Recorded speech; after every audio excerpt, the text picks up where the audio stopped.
कामचोर बहू। कांता बहन की 2 बहुएं थीं, बड़ी कल्पना और छोटी प्रिया। कल्पना का जैसा नाम वैसा ही काम। सारा दिन कल्पनाओं में रहती, ना कोई काम करती न कोई धाम। अरे कल्पना बहू, जरा अच्छी सी चटनी पीस दे, आज कुछ मजेदार खाने का मन है। पेट में जलन हो जाएगी माँ जी बुढ़ापे में, और वैसे भी मेरा काम करने का वक्त शाम का है, अब प्रिया को ही बोल दो। इतना कहकर कल्पना वहां से चली जाती है। कांता कल्पना के ऐसे रवैये से काफी परेशान रहती हैं। मैं बना देती हूँ माँ चटनी, ऐसा बोलकर प्रिया माँ को चटनी बनाकर प्लेट में खाने को देती है कि तभी वहां कल्पना आ जाती है। अरे वाह चटनी, जरा चक्कर तो देखूं, बड़े दिन हो गए। अरे नहीं बहू, तू तो रहने ही दे चटनी खाना, पेट में जलन हो जाएगी।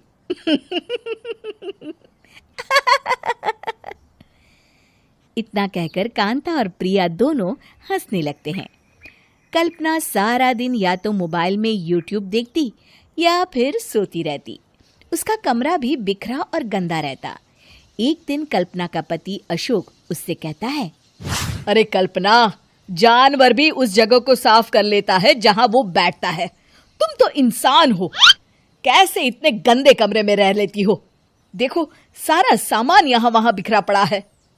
ज्यादा अपनी माँ का बोल ना बोलो। हाँ, कमरा तुम्हारा भी तो है, गंदा लग रहा है तो साफ कर लो। पता नहीं तुम्हारे साथ मैं कैसे जिंदगी बिताऊंगा। इतना कहकर अशोक वहां से चला जाता है। कल्पना बस खाना खाने कमरे से बाहर आती और फिर से कमरे में चली जाती। इससे कांता बहन काफी परेशान रहती। एक दिन प्रिया कांता से कहती है, माँ, मैं सारा दिन काम करके थक जाती हूँ, आप कल्पना दीदी से कहिए ना कि सुबह और शाम का काम बांट ले, मैं तो अब सिर्फ एक वक्त का ही काम करूँगी। हाँ।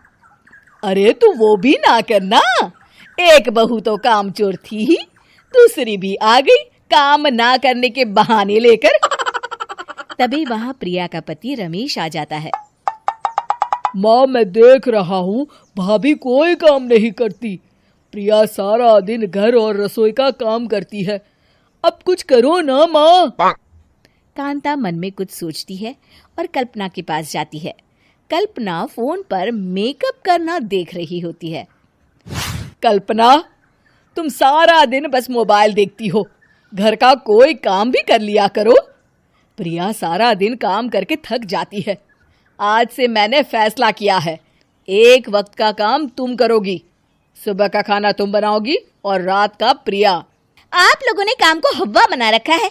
अरे पता नहीं थोड़ा सा ज्यादा काम करने में आप लोग घबरा क्यों जाते हैं। और हाँ, बहुत ज्यादा प्रिया की तारीफ मत करिए मेरे सामने, बड़ी बहू तो मैं ही रहूंगी।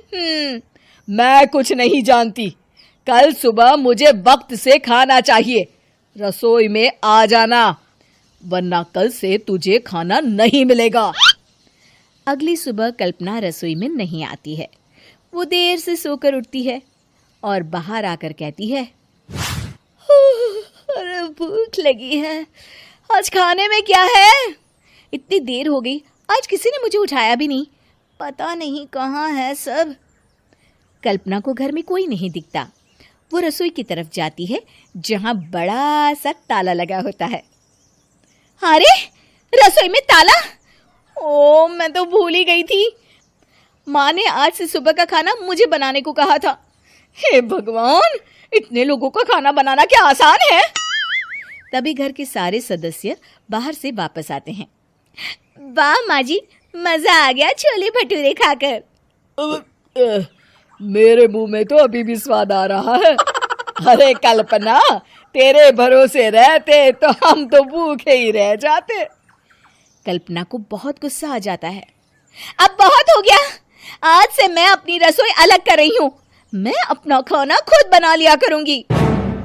कल्पना अपनी रसोई अलग कर लेती है, पर आए दिन उसका देर से उठना और काम न करने की आदत से वो भूखी ही रह जाती थी।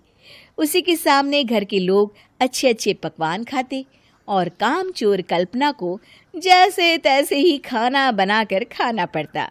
पर एक दिन तो हद ही हो गई। माँ, दीदी आज सुबह से कमरे से बाहर नहीं निकली, हमें जाकर देखना चाहिए। सो रही होगी कामचोर कहीं की। पर तुम कहती हो तो चलो देख लेते हैं उसे। कल्पना कमरे में पेट पकड़कर बैठी होती है। हाय मेरा दर्द, पेट दर्द के मारे मर रही हूं मैं।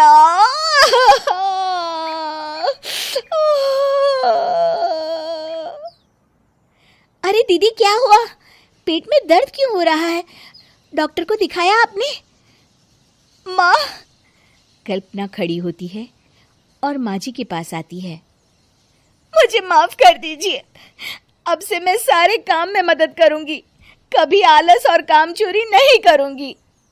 हाँ, वो तो ठीक है, लेकिन अचानक क्या हो गया जो तू काम करने को तैयार हो गई? कामचोर कल्पना।